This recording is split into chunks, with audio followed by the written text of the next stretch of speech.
Salut à tous les amis et bonne année 2020 pour tout le monde. Santé, bonheur et tout ce qui va avec. Alors aujourd'hui je vais vous parler de mon achat. On va dire un petit cadeau de Noël, un petit cadeau d'anniversaire, un peu les deux à la fois. Donc comme vous savez, avant j'avais mon Bebop 2 que j'étais entièrement satisfait. Mais par des raisons de qualité par rapport à ce qu'il propose Paro avec la Nafi, j'ai enfin, pour finir, quand même décidé de l'acheter malgré, comme je vous ai dit avant, ma satisfaction que j'ai eue avec mon Bebop 2 Sky Controller 1 qui était vraiment imposant par rapport à ceci, vu la taille déjà. Donc, alors évidemment, j'ai déjà regardé un petit peu. Ceux qui connaissent, ils connaissent. Ceux qui connaissent pas encore, vous avez je vais vous présenter un petit peu.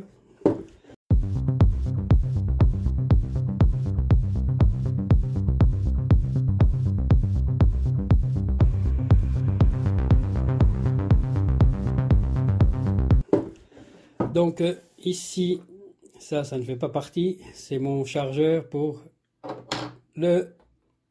charger la batterie du drone ou la manette de drone. Donc la voici. Beaucoup plus compact que mon Sky Controller 1, bien évidemment. Assez maniable, je suis assez content. Je craignais dans le sens que j'aime pas trop les poignées. Pour le manette de jeu, oui, mais pour celle-là, je me voyais moins bien, mais non, ça va bien. Donc là, comme on peut voir, c'est déjà connecté. Évidemment, il manque le Natel ici.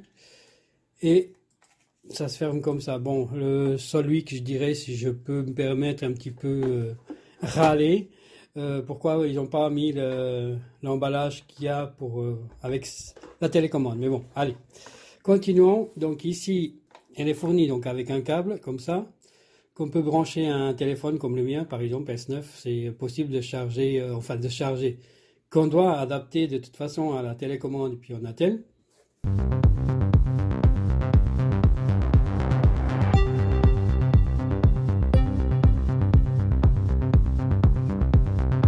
Avec les prises que je ne vous ai pas montré derrière, pardon. Voilà, donc la prise pour le côté téléphone et la prise côté USB 2 pour le chargement. Donc le mode d'emploi qui vient avec, que personne ne lit comme d'habitude, d'ailleurs il est très bien emballé dans son emballage que je laisse. Ici la carte pour mettre la micro SD dedans pour pouvoir le brancher, pour pouvoir télécharger nos vidéos qu'on a fait, qui est fournie avec. Ici donc 8 petites hélices qui sont aussi avec la clé aussi. Donc voilà, donc ça c'est pour la base. Je me dépêche pour pas faire trop long, parce que des fois moins on parle et plus on montre mieux ça va. Donc pour l'ouvrir, c'est pas compliqué.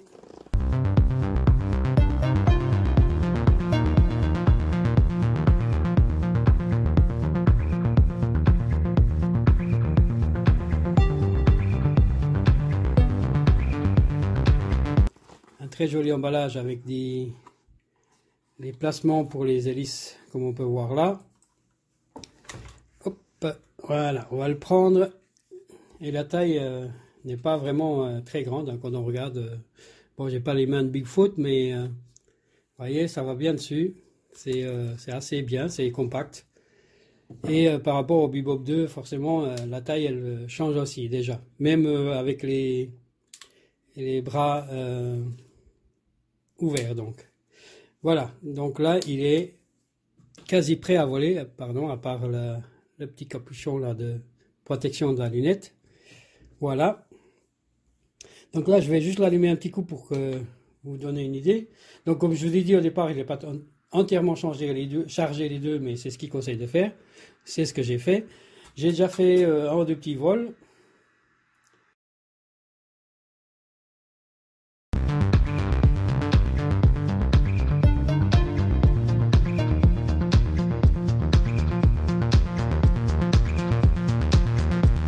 Qui sont très intéressants. Donc après, j'entends parler certains youtubeurs qui comparent avec L'autre marque, le même modèle à peu près dans les mêmes tailles, et puis les qualités de ci, les qualités de ça. Et beaucoup ils râlent en façon de dire qu'ils disent que c'est un moins pour le drone Anafi de ne pas avoir des capteurs capteurs par rapport aux obstacles. Donc moi je trouve ça inutile, étant donné que j'ai eu un Bebop 2 qui n'avait pas non plus. Il n'y a aucun souci parce que si on sait ce qu'on fait, on sait où on vole, je ne verrai pas à quoi ça sert. De toute façon, si vous avez une voiture qui a des détecteurs d'obstacles, peut-être ça vous est arrivé à un coup que vous allez reculer trop vite et puis boum dedans et puis vous allez dire bah, le détecteur s'est mis en marche trop tard. Bah non, c'est que vous allez trop vite. Donc de toute façon, si vous avez un détecteur d'obstacles avec un drone, ça sera identique, quasi pareil. Parce que si vous allez trop vite, bah, vous n'aurez pas le temps d'arrêter, donc tout simplement. Voilà. Pour moi, donc, je n'ai jamais trouvé ça un point négatif, ni dans le Bebop 2, ni Anafi, parce que bon, je débute, bien sûr. Il y a toutes des choses à apprendre, comme par exemple de mettre la caméra en marche pour enregistrer, parce que avec le Bebop 2, j'avais aucun souci, je savais que ça commençait direct.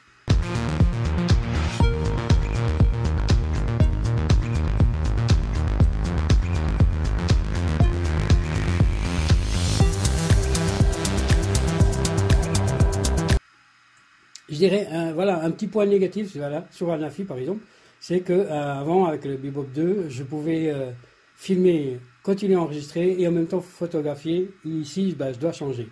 Donc autre chose, quand on aime, on va dire le pratique, dans le Paro Anafi, on aura trop de modes de film, donc en 4K, en 2K, en 1080, en 720. Et aussi, on peut changer les nuances de couleurs par rapport à l'éclairage qu'on a à l'extérieur, où on va filmer. Chose qu'avant, avec le Bebop 2, bah, tout simplement, on filme que d'une manière et c'est tout. Il n'y avait pas 36 façons à faire. Donc là, pour les débutants, comme pour moi, parce que je vais dire, c'est juste, je débute aussi avec l'Anafi.